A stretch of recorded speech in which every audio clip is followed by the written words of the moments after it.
Vida em Movimento, com Écio Bottaro.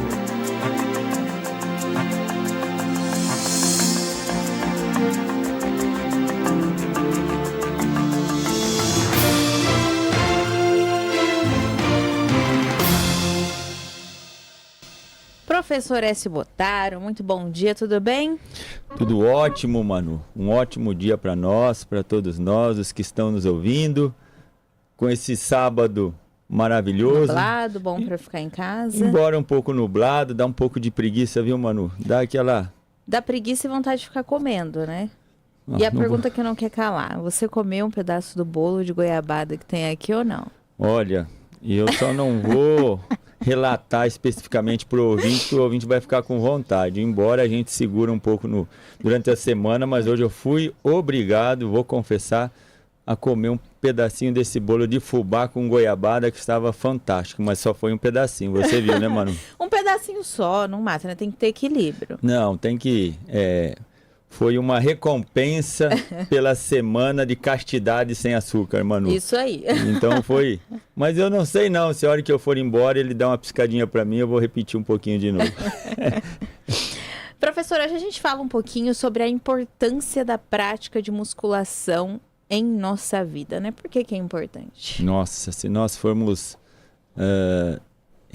fazer uma lista dos benefícios da musculação, Manu, tem uma infinidade de benefícios, não somente estético, físico, ficar com o corpo bonito, mas ela faz bem para muita coisa. Olha só, você imagina para os ossos.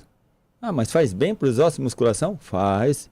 Previne osteoporose, diminui a sarcopenia, que é a perda de massa muscular, que hoje já a literatura diz que a partir dos 30 anos nós começamos a perder massa muscular. Então você imagina, perder massa muscular, perder massa óssea, o que não vira a nossa postura? Nós vamos ficando com a postura ruim, aquela linguagem corporal, quando as pessoas batem os olhos em nós, olha, essa pessoa está desanimada, essa pessoa não tem vontade, parece, porque nós estamos lá, cabisbaixo, todo corcundo. Questões de metabolismo. Muitas pessoas acham, mas vai mexer o que com o metabolismo? Eu só vou gastar mais energia quando eu estou fazendo a musculação. Não.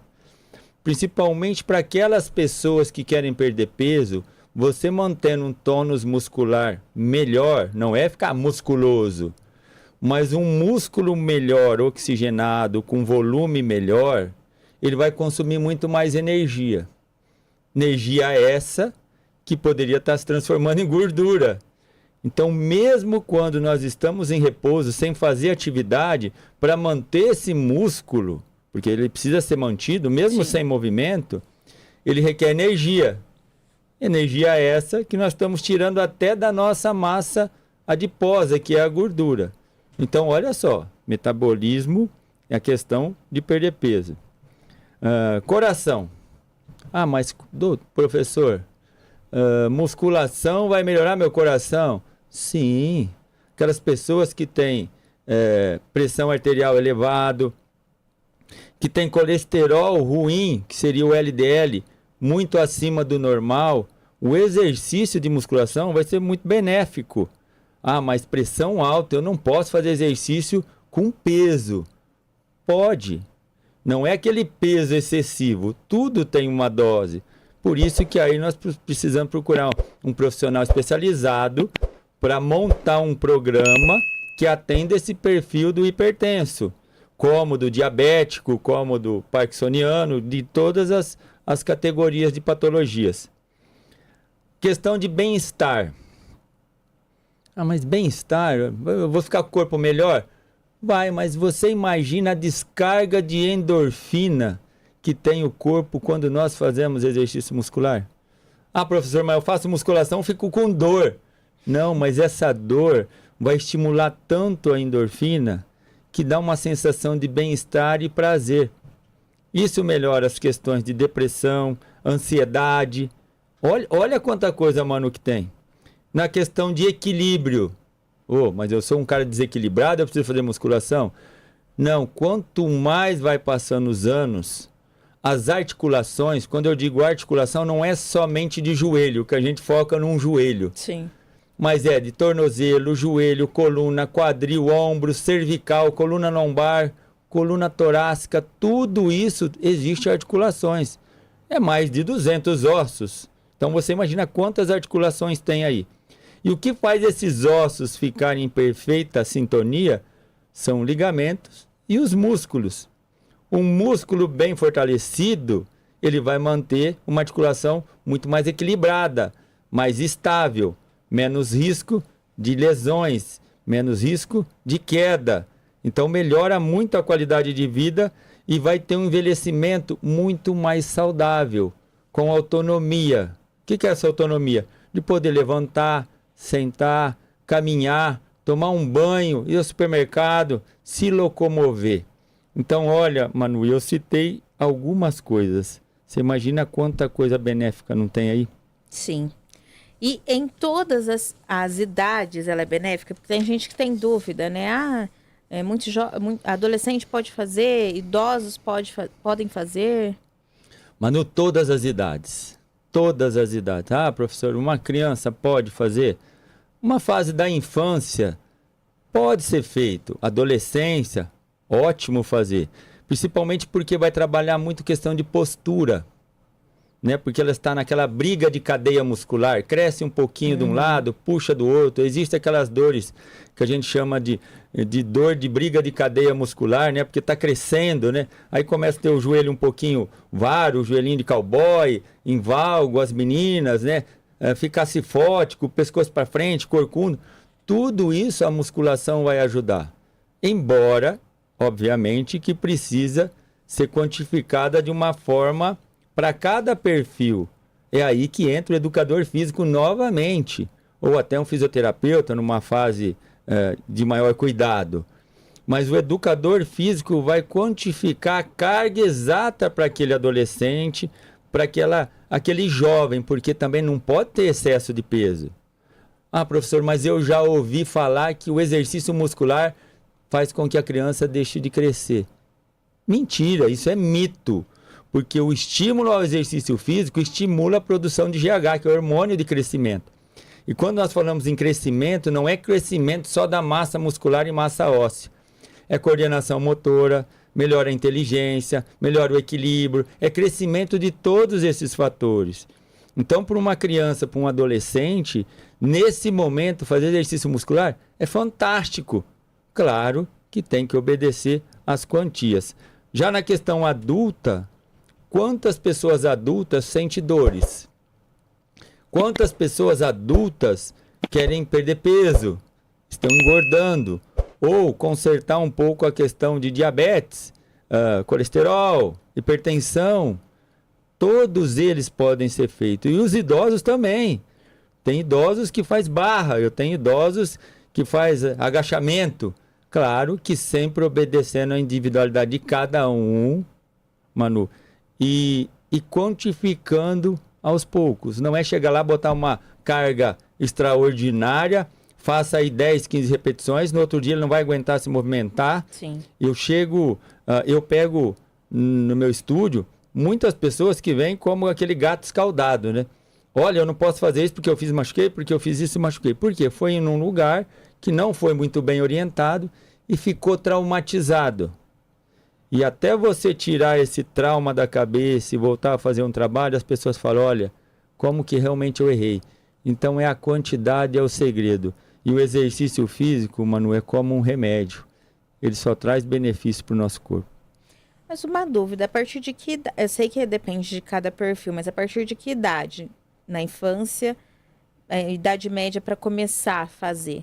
Olha, Manu, a partir dos 10, 12 anos já pode ser feito algum trabalho. Necessariamente não com carga, Sim. mas alguns exercícios funcionais que você possa utilizar o próprio peso do corpo, até antes dos 10 anos. Isso, o segredo vai ser a quantidade, a potência disso, a frequência disso que vai ser executado. Então, por isso que um bom profissional, um especialista, vem muito a calhar nesse ponto, para obedecer os limites de cada um. Mas mesmo com pesos pequenos, pesos de 1 quilo, meio quilo, repetições, tudo isso vai fazer uma grande diferença nesta idade. E quanto mais cedo eles começarem, em faixa de 10, 12 anos, com uma boa orientação, Manu, vai ser muito benéfico para a postura, coordenação motora, que hoje você olha, vai numa escola, você vê quantas crianças estão com uma má postura, né? Um corpo muitas vezes deformado, entre aspas, pela obesidade, que está aí, é uma doença, isso é uma doença crônica mundial, e nós precisamos movimentar esse corpo, e quanto mais cedo, melhor, Manu. E, professora, aquelas pessoas que têm problemas articulares, como artrose e coluna, podem praticar musculação? Devem. Quantas pessoas chegam até mim, Manu, olha, eu tenho artrose no joelho, não posso fazer nada. Existe até alguns casos que realmente não pode ser feito nada. Só que existem exercícios específicos para que essa articulação melhore o seu equilíbrio. Principalmente joelho. Vamos pegar joelho, que é uma coisa muito comum em coluna.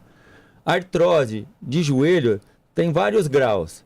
Início, né? Grau 1, grau 2, grau 3, grau 4.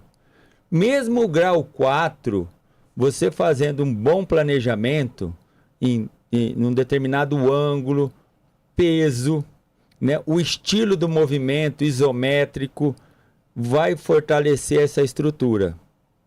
Possivelmente, dependendo do grau, vai até amenizar muito a dor.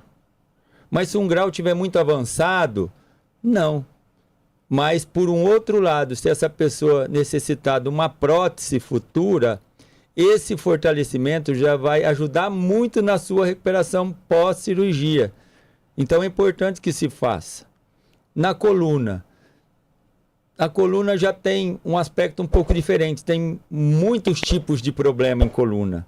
Tem hérnias de disco, tem problemas de degenerações de disco, tem escorregamento de vértebras e outras patologias. Então, cada caso em específico pode ser feito um tipo de atividade, embora com muito cuidado e com a liberação do médico pode ser feito, em alguns casos melhora, mas ainda quem está no início de algum problema de coluna, a musculação, o alongamento, as atividades motoras que dão amplitude articular, sempre são as melhores e sempre serão bem-vindas, Manu. E os portadores de doenças autoimunes, como diabetes, pressão alta, Parkinson e muitas outras, podem fazer também? Absolutamente sim. Todas essas doenças podem praticar exercício muscular. No caso, a diabetes vai melhorar na questão da resposta à insulina. Então, se o seu músculo está maior, olha o gasto de glicose que você vai se desprender para fazer esse movimento. No caso, as pessoas que têm Parkinson, o corpo fica muito rígido, é o principal fator. Então, mas eu vou dar musculação, ele vai ficar mais rígido. Não, ele precisa ter potência para levantar de uma cadeira, porque ele vai perdendo força. Ao mesmo tempo, trabalhar com movimentos articulares, alongamento, coordenação motora. Mas a musculação se encaixa em todos esses aspectos, Manu. Todos. O segredo é a quantidade e a qualidade desse exercício. Tem pessoas que conseguem fazer com muita facilidade. Tem diabéticos que fazem exercícios extremamente pesados. Tem outros que já sentem mal no começo. Sensações de hipoglicemia. Então, tudo o profissional tem que estar com o olho clínico para dar resposta para o seu cliente do mais positivo possível. Sentiu alguma alteração? Opa, vamos mudar o perfil de trabalho, vamos ficar um pouco mais ameno agora, depois nós vamos aumentando. O portador de Parkinson é a mesma coisa, tem altos e baixos. E pressão arterial também, esclerose múltipla, que ataca os neurônios motores, que a pessoa tem dificuldade de se locomover. Então, isso tudo existe trabalho específico, e a musculação, Manu, sempre vai ser musculação. Ela sempre vai ajudar. E quando a gente fala em frequência, né? Qual que é a quantidade de sessões semanais ideal? Olha, o ideal seria que, pensando em qualidade de vida, se faça dia sim, dia não. Porque você dá tempo do corpo descansar. Pessoas que trabalham, que querem aumentar o tônus muscular, que ele fique um pouco mais avantajado, pode se trabalhar todos os dias, mas aí vai ter divisões de grupos musculares a ser trabalhados. Pessoas idosos, comece com 2 vezes. Ao se adaptando, isso vai aumentando a frequência, mas sempre obedecendo. Um dia de trabalho, um dia de descanso. Mas eu posso alternar com alongamentos, com pilates, com exercícios aeróbicos? Pode, e de forma fantástica fica esse trabalho. O importante é que faça, Manu. Faça no seu tempo, no seu limite, de acordo com o seu biotipo, mas faça. Musculação é importante para todos, Manu. Agora, em relação a isso, a gente falou de frequência. E em relação aos cuidados que você dá, porque eu queria que você falasse assim, quais são os erros mais comuns? Porque tem gente que acaba fazendo ali sozinho os exercícios. Como tomar cuidado para não acabar se lesionando, por exemplo, principalmente os iniciantes? O erro mais comum, a carga errada no momento errado. O que seria isso? Muitas pessoas colocam lá um peso. Vamos pegar um peso 10 quilos para fazer um exercício de perna. Aí ele faz 10 movimentos, tá leve. Opa, mas ele fez a primeira série. Obviamente, a força muscular ali tá... os átomos de ATP ali, que são as bombinhas que vão liberar energia, estão repletas. Vou colocar mais 5. Aí ele vai aumentando tanto a carga de início que ele vai ter uma quantidade de microlesões muito alta. Do 2º ao 7º dia, essa dor muscular vai ser gigantesca. Aí entra os flex da vida para tirar a dor. Não é por aí. Uma forma que eu ensino as pessoas a mensurarem isso. Faça a primeira repetição de 10 repetições. Coloque uma determinada carga, não muito peso. Faça 10 repetições. Você tem que escalonar da seguinte forma. O nível de dificuldade dessas 10 repetições tem que ficar entre 5 e 7. Então você vai mensurar, tá mais ou menos. Mas um mais ou menos pesadinho teria que ser. Porque se ficou mais ou menos ou pesado, você vai ter muita dor. Uma escala 9, você vai ter dor. Daí uma semana você não volta, principalmente quem não gosta de academia, que ainda existe uma fatia enorme que não gosta. E mesmo porque tem dias que a gente também não quer fazer nada. Eu também passo por isso. Então, isso seria uma forma, Manu, das pessoas ficarem mais atentas. É o principal erro. Forçar muito no primeiro dia e depois não tem mais ânimo de voltar. Fez um plano de 1 ano, foi um dia e não paga mais. Segundo, deu uma dorzinha. Eu vou continuar porque vai sarar. Não. Dor é sinal de que alguma coisa não está legal. Ou é o movimento em si, que da amplitude está muito alta, por quando um desgaste, uma lesão, diminua a carga, ou o movimento está errado. E muitas vezes a gente não tem uma pessoa para orientar. Sim. A grande maioria das pessoas. Olha, você está fazendo o movimento correto. Então existe um movimento mais eficiente e o menos eficiente. Então tudo quando a gente coloca muita carga, a gente vai pelo menos eficiente. A gente vai procurar compensar de alguma outra forma. Então eu vou fazer um bíceps, eu coloco muito peso. Eu não vou começar a fazer só bíceps. Eu vou começar a inclinar o tronco, ombro e querer fazer. Na realidade, a articulação do cotovelo não vai movimentar quase. Sim. Então, o excesso de peso, as dores, isso é a chave de tudo. Procure você que está nos ouvindo, que faça exercício físico, quer fazer, as academias, veja os bons profissionais que estão ali amparando os outros colegas. Procure informação. Na internet também tem muita informação boa. Porém, tome cuidado com muita coisa que é picaretagem. Sim. Mas procure fazer sempre a forma correta. E um detalhe, nada é rápido, viu, Manu? A única coisa que você planta e colhe rápido é rabanete. Você planta 20 dias, você colhe e come. O resto... tudo demora, tem tempo, tem começo, meio e fim. Principalmente se não tiver disciplina, né? Porque assim, para conseguir conquistar é fácil, mas para perder é rapidinho. Aliás, é demorado, mas para perder é rapidinho. Exatamente, Manu. E depois que a gente perdeu, para retomar é difícil. Então, quem está nos ouvindo, procure iniciar. Agora chega final de ano, todo mundo dá aquela euforia. Pra você ficar com o corpo melhor, o abdômen Projeto mais verão. definido. Projeto verão, eu tenho que ficar mais esbelto, colocar aquela roupa, mas vamos tomar cuidado. Segurança é sempre o melhor caminho. É isso aí. Muito obrigada, professor, pelos esclarecimentos, por mais um sábado aqui conosco. Um bom fim de semana para você e até semana que vem. Para nós, Manu, e ó, vou passar de costas para a salinha que tá o bolo, viu, Manu?